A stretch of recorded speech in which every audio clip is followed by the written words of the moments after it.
السلام علیکم ناظرین، دا لاسٹ مسٹریز یعنی گمشدہ اسرار کے پہلے سیزن کی لاسٹ ایپیسوڈ کے ساتھ میں محمد رضوان افضل آپ کی خدمت میں حاضر ہوں۔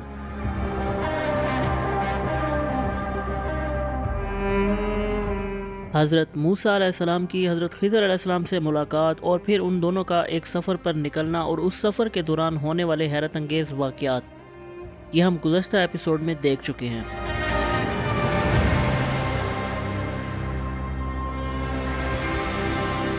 جب حضرت موسیٰ علیہ السلام نے تیسری بار حضرت خضر علیہ السلام سے سوال کیا، تب حضرت خضر علیہ السلام نے فرمایا کہ اب ہماری راہیں جدا ہیں، تم میرے ساتھ نہیں چل سکتے کیونکہ تم صبر نہیں کر سکتے۔ ناظرین، جس وقت نبی کریم صلی اللہ علیہ وآلہ وسلم یہ حدیث بیان فرما رہے تھے تو آپ صلی اللہ علیہ وآلہ وسلم نے فرمایا کہ کاش موسیٰ علیہ السلام صبر سے کام لیتے تو ان دونوں کی اور بھی بہت سی باتیں ہمارے سامنے اللہ تعالیٰ بیان فرما دیتا۔ ناظرین، تفسیر ابن کثیر کے مطابق اللہ تعالیٰ نے ان باتوں کے انجام سے حضرت خضر علیہ السلام کو مطلع کر دیا ہوا تھا اور انہیں جو حکم ملا تھا وہ انہوں نے کیا۔ اب موسیٰ علیہ السلام کو اس کے راز کا علم نہ تھا، اس لیے وہ تینوں واقعات میں جو بھی کچھ ہوا اس لیے ظاہری طور پر اسے خلاف توقع سمجھ کر اس پر سوال کر بیٹھتے۔ بہرحال ان تینوں واقعات کے بعد حضرت خضر علیہ السلام نے جدائی کے وقت حضرت موسیٰ علیہ السلام سے ان واقعات کی حقیقت بیان کر دی۔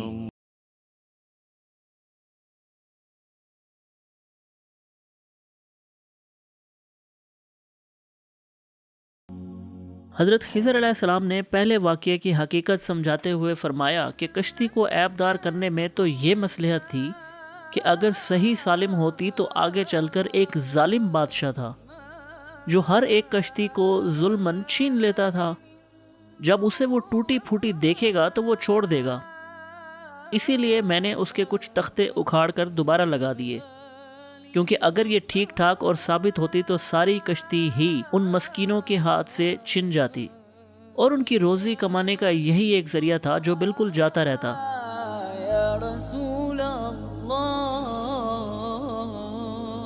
اس کے بعد حضرت خضر علیہ السلام نے دوسرے واقعے کی حقیقت بتائی جس میں انہوں نے ایک بچے کو قتل کر دیا تھا۔ انہوں نے فرمایا کہ اس کی جبلت میں ہی کفر تھا اور بہت ممکن تھا کہ اس بچے کی محبت اس کے ماں باپ کو بھی کفر کی طرف مائل کر دیتی۔ چونکہ اس بچے کی جبلت میں ہی کفر تھا اس لیے میں نے اس کے ماں باپ کو کفر سے بچانے کے لیے اس بچے کو قتل کر دیا، ورنہ بعد میں اس کے ماں باپ بھی کافر ہو جاتے۔ حضرت خضر علیہ السلام نے یہ بھی فرمایا کہ ہم نے چاہا اللہ انہیں ایسا بچہ دے جو بہت پرہیزگار ہو اور جس پر ماں باپ کو زیادہ پیار ہو، ہاں یہ کہ جو ماں باپ کے ساتھ نیک سلوک بھی کرتا ہو۔ اور اس لڑکے کے بدلے میں اللہ تعالیٰ نے ان کے ہاں ایک مسلمان بچہ پیدا کیا۔ اس کے بعد حضرت خضر علیہ السلام نے تیسرے واقعے کی حقیقت بتائی جس میں انہوں نے ایک بستی میں ایک دیوار جو کہ گرنے والی تھی اسے گرا کر دوبارہ تعمیر کر دیا۔ حضرت خضر علیہ السلام نے فرمایا کہ اس دیوار کے نیچے اس بستی کے 2 یتیم بچوں کا خزانہ دفن تھا۔ بعض روایات میں اس خزانے کو علمی خزانہ بھی کہا گیا ہے۔ بہرحال حضرت خضر علیہ السلام نے اس دیوار کو جو گرنے والی تھی اسے گرا کر دوبارہ سے ٹھیک تعمیر کر دیا تاکہ وہ ان بچوں کے جوان ہونے تک قائم رہے اور وہ خزانہ بستی والوں کے ہاتھ نہ لگ جائے۔ اس کے بعد حضرت خضر علیہ السلام نے حضرت موسیٰ علیہ السلام سے فرمایا کہ دراصل یہ تینوں باتیں جنہیں تم نے خطرناک سمجھا سراسر رحمت تھیں۔ کشتی والوں کو گو قدر نقصان تو ہوا لیکن اس سے ان کی پوری کشتی بچ گئی۔ بچے کے مرنے کی وجہ سے گو ماں باپ کو رنج ہوا لیکن ہمیشہ کے رنج و عذاب سے بچ گئے، اور ان یتیم بچوں کا خزانہ بستی والوں کے ناحق ہاتھ لگنے سے بچ گیا۔ الغرض حضرت خضر علیہ السلام نے حضرت موسیٰ علیہ السلام کے سامنے جب یہ گتھی سلجھا دی اور ان کے کاموں کی اصل حقیقت بیان کر دی تو فرمایا کہ یہ تھے وہ راز جن کے آشکار کرنے کے لیے آپ جلدی کر رہے تھے۔ اور اس کے بعد حضرت خضر علیہ السلام رخصت ہوئے۔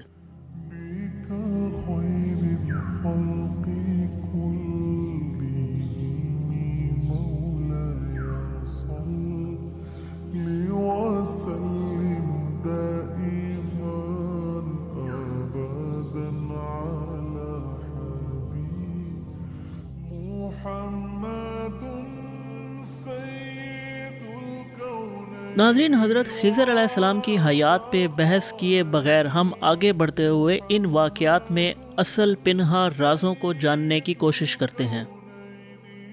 سب سے پہلی آیت میں جب اللہ تعالیٰ نے حضرت موسیٰ علیہ السلام سے فرمایا کہ ہاں، میرا ایک اور بندہ بھی ہے جو تم سے زیادہ علم رکھتا ہے۔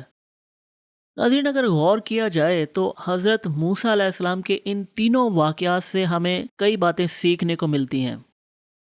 پہلی بات جو ہمیں سیکھنے کو ملتی ہے کہ ظاہری طور پر بعض اوقات ہمارے سامنے کچھ ایسے واقعات یا کچھ ایسے اعمال ہوتے ہیں جو ہمیں ناگوار گزرتے ہیں یا شاید ہمارے لیے وہ پریشانی کا باعث بنتے ہوں، لیکن چونکہ ہم ان تمام معاملات کے انجام سے بے خبر ہیں، اس لیے ہمیں اس بات پر مکمل یقین رکھنا چاہیے کہ جو کچھ بھی ہوتا ہے وہ ہماری بہتری کے لیے ہی ہوتا ہے اور اس میں ہماری بھلائی ہی مقصود ہے۔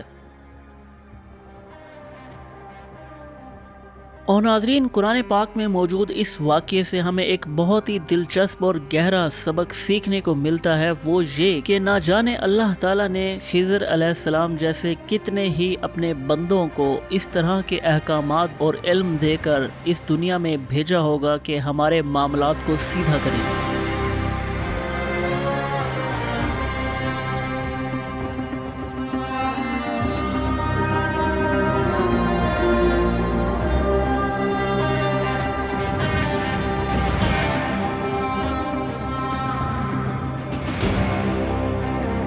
جیسا کہ ان والدین کا حال جن کا بچہ جوانی میں ہی مر گیا، کیونکہ حضرت خضر علیہ السلام کے علم کے مطابق وہ بچہ کافر تھا، لیکن اللہ تعالیٰ نے اس کافر بچے کی موت کے بعد، جو کہ ایک وقتی دکھ تھا، اس کے بعد اللہ تعالیٰ نے انہیں ایک مسلمان بچہ عطا کیا جو ان کے لیے باعث نفع ثابت ہوا۔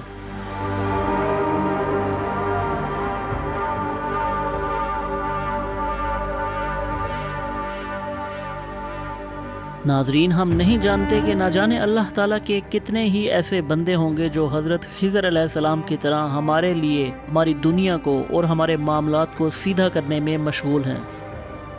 کیا آپ نے کبھی یہ سوچا کہ بعض اوقات ہمارے معاملات اچانک سے سیدھے ہو جاتے ہیں، یا پھر بعض اوقات ہمارے معاملات سیدھے جاتے ہوئے اچانک سے خراب ہو جاتے ہیں؟ یقین کیجئے کہ ان تمام واقعات میں اللہ تعالیٰ کو صرف اور صرف ہماری بہتری اور بھلائی ہی مقصود ہے۔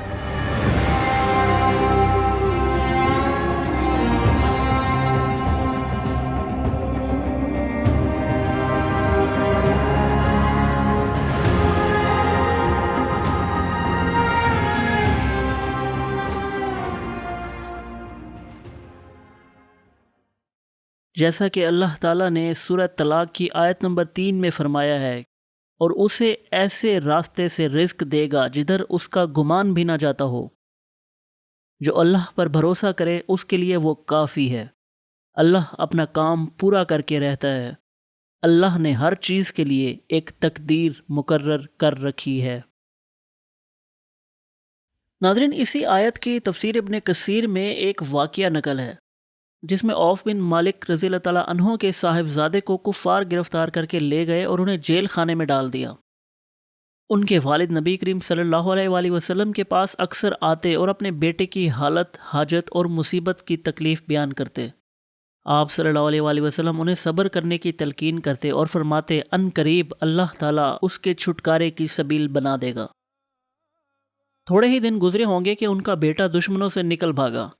راستے میں دشمن کی بکریوں کا ریوڑ مل گیا جسے وہ اپنے ساتھ ہانکا لائے، اور بکریاں لیے ہوئے اپنے والد کی خدمت میں جا پہنچے۔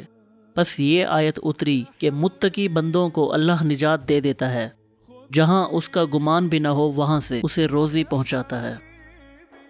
تفسیر طبری میں منقول ہے، سیدنا مالک رضی اللہ تعالیٰ عنہ کے لڑکے عوف رضی اللہ تعالیٰ عنہ جب کفار کی قید میں تھے تو نبی کریم صلی اللہ علیہ وآلہ وسلم نے فرمایا کہ ان سے کہو بکثرت لا حول ولا قوت الا باللہ پڑھتے رہیں۔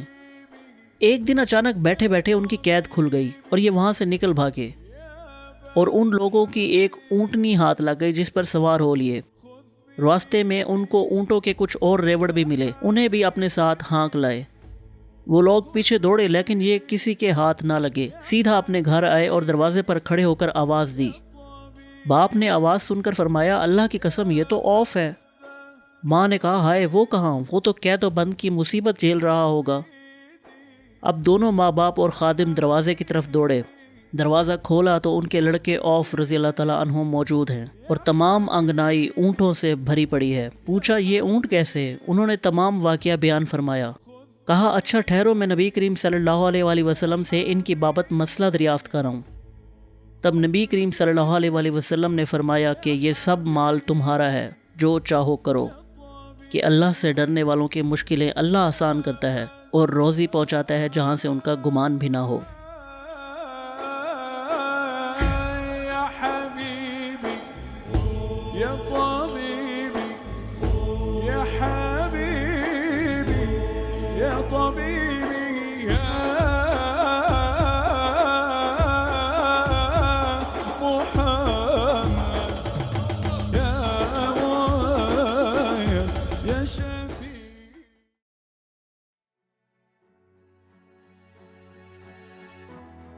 نئے رازوں اور نئے اسراروں سے پردہ اٹھانے کے لیے ہماری دا لاسٹ مسٹریز یعنی گمشدہ اسرار کا سیزن 2 بہت جلد آپ کی خدمت میں آ رہا ہے۔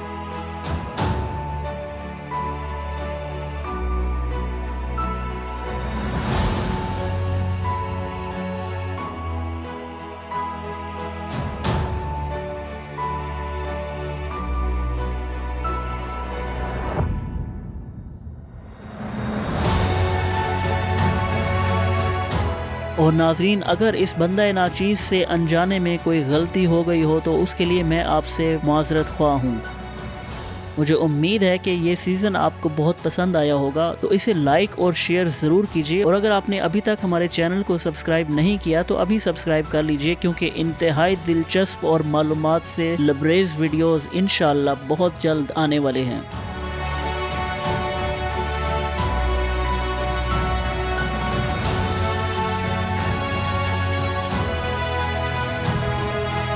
اور ہماری ویڈیوز کو بہتر بنانے کے لیے اپنے قیمتی آراء کا اظہار کمنٹس میں ضرور کیجیے گا۔